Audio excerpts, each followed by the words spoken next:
And if you want to see something really cool, check out our bow drill challenge video where I actually make a bow drill fire using the EDC Cordage Bracelet. Hi everybody, thanks for joining me. Today I'd like to talk with you about the Rūtsu EDC Cordage Bracelet and share some of the reasons why I designed it the way I did, and more importantly, how you can make something like it for yourself if you want to. So I came up with this design based on my own needs and my own preferences. Now I'm no expert, I never claimed to be, but I've just found some things that work pretty well for me, and I think you might like them too.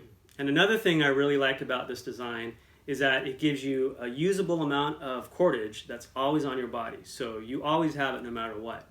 Now, like most of you guys, I do carry additional cordage in my, my everyday bag that's generally really close by if I'm not wearing it.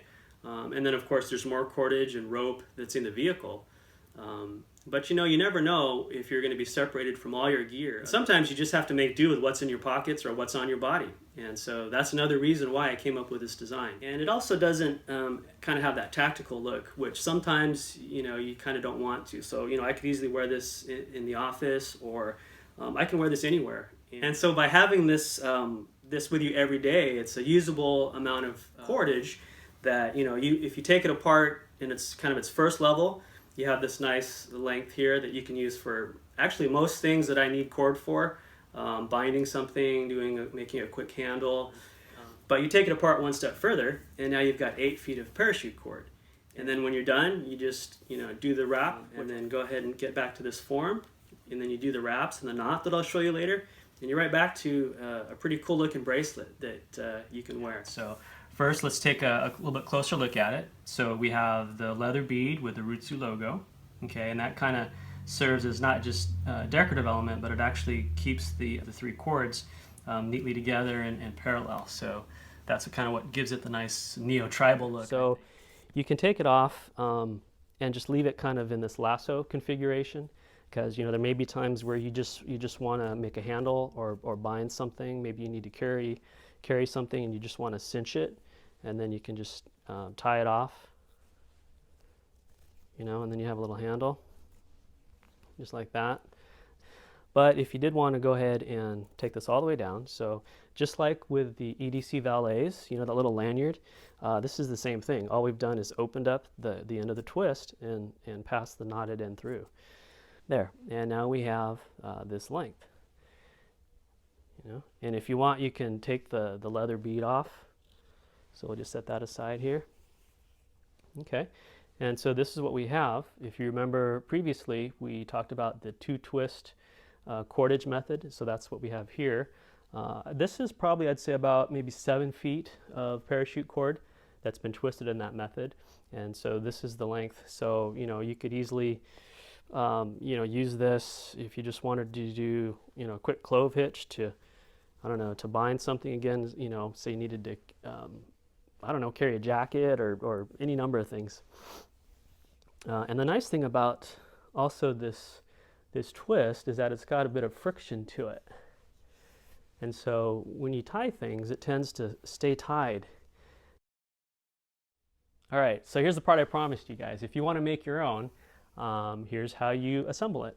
So first, I'm going to assume that you've got it in this configuration, the 2-twist cordage method. And let's see, I can make another video showing this, but I did demonstrate it, I think, in a different video for the EDC Valet. But we'll assume you have that done. So you just need to get something, you know, we use this leather bead, but anything that's similar that you want to use.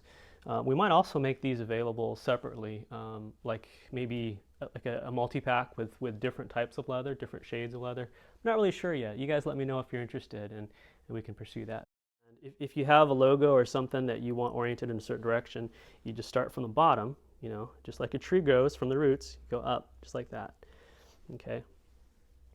Now we're gonna open up the loop and put the knotted end through, and that's going to start our first loop. Sometimes it's easy, like I showed before, you just put a pen or a pencil in there, and then you kind of wiggle it in there, and then you can turn against the twist. My good friend David, USN Doc channel on YouTube, told me that that's called reverse Spanish windlass. And he's a Navy man, so he knows his knots and whatnot. Okay, so we've got our first loop here. And I'm going to go ahead and show this to you on, and that way it'll be maybe easier how you would tie this. So you got the first loop, okay? And then so I'm going to put that on. And when you're sizing this, it's this first loop that obviously dictates how tight this is going to be on your wrist. So what I'd recommend for you guys is to start with 2 finger widths in between the bracelet and your wrist. So you tie that through. Now you're going to reverse direction, see? So we got our first reversal here, just like that. And then pass the end back through whatever you're using as your bead or as your keeper. So that's going to go back through. And as you're doing this, the thing that you want to do is try to keep everything neat and tidy. So we reverse direction here. Okay, we came back through the bead.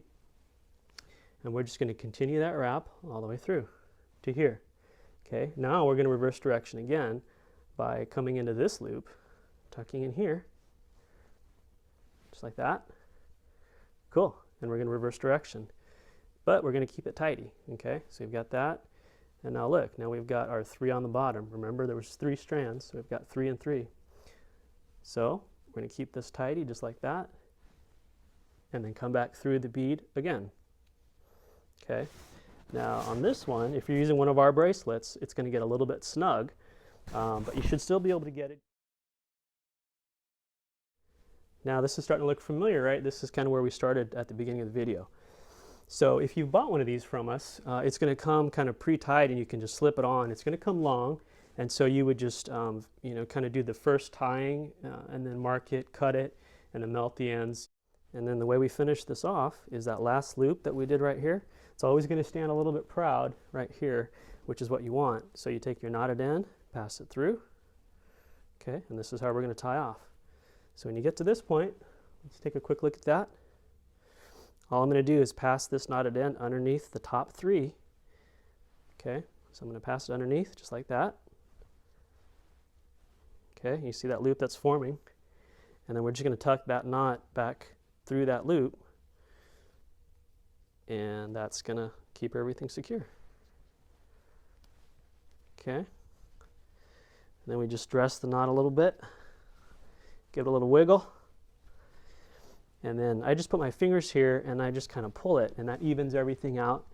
And then you just, you know, squish it how you want it to lay flat, and that's all there is to it. I usually just put the knot off to the side there, and that way when I'm working on a computer, that's not underneath my wrist. Okay guys, so that's about it for this time. Thanks so much for joining me. I hope that was useful. I hope it was interesting. And now you know how to make your own EDC Cordage Bracelet if you want, or you can buy one from us on our Etsy shop. All right guys, take care.